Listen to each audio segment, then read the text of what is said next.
जो वहाँ से दौड़ दौड़ के आ रहे थे, सबसे पहले हमने उनको रेस्क्यू किया है। इससे अच्छा था उनको यहाँ पे घर घर जाके हमको अपनी फैमिलीज के साथ अटैक करना, मारना ही था, हमको ही मारना था। वो हम एक ही देश का है, हिंदू मुस्लिम सिख आपस में भाई भाई। वो समझो हमारे टूरिस्ट नहीं, वो हमारे घर के मेंबर हैं। हम तो यहाँ से लेकर अमरनाथ के लिए यात्री ले जाते थे।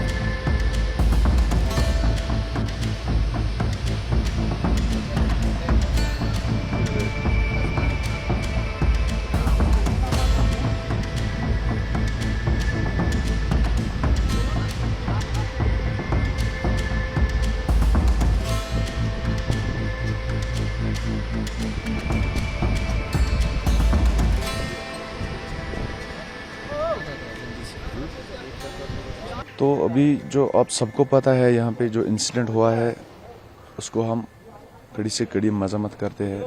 उस चीज़ से हम सारे लोग मिलके मजम्मत करते हैं। जैसे कि आप लोगों ने देखा भी होगा कि हमने बहुत बड़ा प्रोटेस्ट किया है कल यहाँ पे इस इंसिडेंट के बारे में। हम चाहते हैं ऐसा इंसिडेंट हो ही नहीं पूरे कश्मीर में, क्योंकि यहाँ पे जो पूरा कश्मीर है 99% डिपेंड ऑन टूरिज्म है। यहाँ पे जो पूरा टूरिस्ट के साथ ही चलता है। जब भी यहाँ पे टूरिस्ट आता है तब हम लोग चलते हैं। तो जो ये इंसिडेंट हुआ है, हमने कोशिश की है, वहाँ पे जो डरे हुए लोग थे जो वहाँ से दौड़ दौड़ के आ रहे थे, सबसे पहले हमने उनको रेस्क्यू किया है। उसके साथ साथ हमने जो हमारे घोड़े वाले भटक गए थे उनको रेस्क्यू किया है। सब लोग डरे हुए थे तो सबको रेस्क्यू किया है कम से कम रात के 8 बजे तक। उसके बाद में जितने भी यहाँ पे मतलब पॉपुलेशन है, सारे परेशान हैं। सब लोग परेशान हैं, करे तो करे क्या। आखिर जो ये पहलगाम है, यहाँ पे सारे लोग टूरिस्ट के साथ ही गुजारा करते हैं। दिन में कमाते और शाम को खाते हैं। आप तो पोनी जो राइडर्स हैं उनके प्रेसिडेंट हैं जी वो हाँ। अब मैं जगह जगह उनके पास गया, वो खाली बैठे हुए हैं। वो अपने घोड़ों को खिला रहे हैं, लेकिन उनके पास कह रहे हैं कि हम तो रोज कमाते हैं, रोज खाते हैं, पैसे नहीं है। अब कोई टूरिस्ट भी खास नहीं आ रहे हैं। हम देख रहे हैं दिन में 2, 4, 10 टूरिस्ट अगर आ रहे हैं तो आ रहे हैं, वो भी डरे हुए हैं। और बैसरन या फिर जहाँ घोड़ों का रास्ता था वहाँ वो नहीं जा रहे हैं। तो उन पर क्या असर पड़ा है और आपकी एसोसिएशन इसको कैसे देख रही है? देखिए, जो हमारे राइडर्स है, जो हमारे पोने वालाज है, आपको तो पता ही है, कम से कम दिन में 3 बार खाना देना पड़ता है घोड़ों को। उनको खाना देने में अभी प्रॉब्लम हो रही है।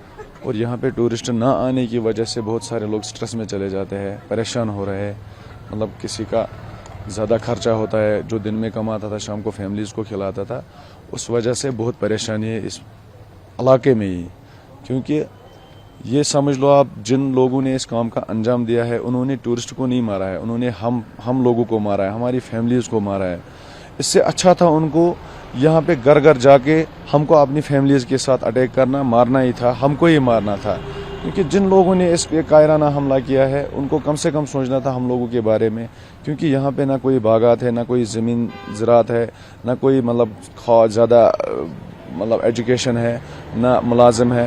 यहाँ पे सारे लोग टूरिज्म के ऊपर ही डिपेंड थे।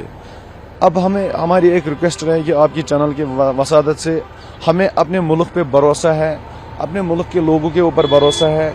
इन कायरानों से मद्देनजर रखते हुए ना डरे, आप लोग आए, हम लोग सीना तान के यहाँ पे खड़े हैं।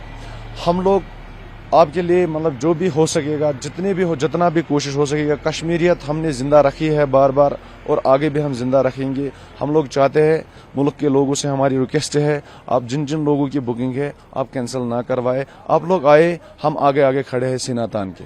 यही मुद्दा करते हैं हम कि यात्रा आए, टूरिस्ट भी आए, हम तो उसके साथ कंधे मिला के है। वो हम एक ही देश का है, हिंदू मुस्लिम सिख आपस में भाई भाई। हम यही कहते हैं कि एडमिनिस्ट्रेशन की गुजारिश करते हैं कि टूरिस्ट को यहाँ पर लाए। हम तो वेलकम करते हैं, हम घुमाने के लिए लाते हैं, जाते भी है, हम खुद जाते हैं। तो यही मुद्दा, यात्रा आए और हम 2-4 रुपये कमा। हमारे पास भी घर में माँ बाप बेटे वेटे है, उसके लिए रोजी रोटी का मसला होता है। कितने पैसे आप दिन में कमा लेते थे जब टूरिस्ट का फ्लो था, जब बैसरन मिलते थे, जब स्कूल से वापस आए 10 रुपए मिलते थे। इसलिए गुजारिश है, अब तो कोई ना हम कमाते हैं, घोड़े को भी खाना देना पड़ता है, 3 टाइम दिन में देना पड़ता है। किसी उसको भूखा नहीं रख पाएगा सर। ये गाड़ी नहीं एक जगह रुकाएगा, ये कोई मसला नहीं, ये घोड़ा है, इसको 3 टाइम देना पड़ता है, घास, चना, मक्का ये देना पड़ता है इसको। अब आप क्या अपील करेंगे जो टूरिस्ट डर के माहौल में है, वो पहलगाम नहीं आ रहे हैं, श्रीनगर से वापस लौट जा रहे हैं या फिर कहीं और जा रहे हैं, उनसे आप क्या कहना चाहेंगे? हम यहाँ बहुत है, लेकिन गाड़ी का मसला, यहाँ पर उतना गुजारा नहीं, हम 50,000 तक घोड़ा खरीद सकते हैं। तो यहाँ 14 लाख की गाड़ी और वहाँ से 14 लाख, हम तो 50,000 गुजारा नहीं कर सकते। 14 लाख की गाड़ी कहाँ से हम लेके आए, यही मसला यहाँ पर। इसलिए घोड़े ज्यादा चलाते हैं क्योंकि यहाँ पर गरीब लोग ज्यादा है, मीडियम क्लास के लोग ज्यादा है। हम तो वेलकम करते हैं यात्रियों को सर, तहे दिल से सर। जो होना था उसमें बहुत अफसोस है सर, क्योंकि हम तो डिपेंड है सभी टूरिज्म पे ही सर। जितने भी यहाँ घोड़े वाले आप दिख रहे हैं, सबका रोजगार इसी पे चल रहा है सर। कि जो बाहर से आते हैं हम लोग कमाते हैं, हमारा घर इसी पे चलता है सर। दूसरा तो यहाँ रोजगार कुछ भी नहीं है सर। और जो ऊपर हुआ उसका तो बहुत अफसोस है सर। टूरिस्ट हमारे घर चलाते हैं यहाँ पे सर, वो समझो हमारे टूरिस्ट नहीं, वो हमारे घर के मेंबर्स है सर। आप लोग जब पहलगाम में रहे हैं, हर जगह उनकी एक्सेस थी, तो दिन में कितने यात्री आते थे और आपकी कितनी कमाई हो जाती थी इससे? दिन में तो बहुत यात्री आते थे, हजारों में यात्री आती थी सर। हम तो यहाँ से लेकर अमरनाथ के लिए यात्री ले जाते थे।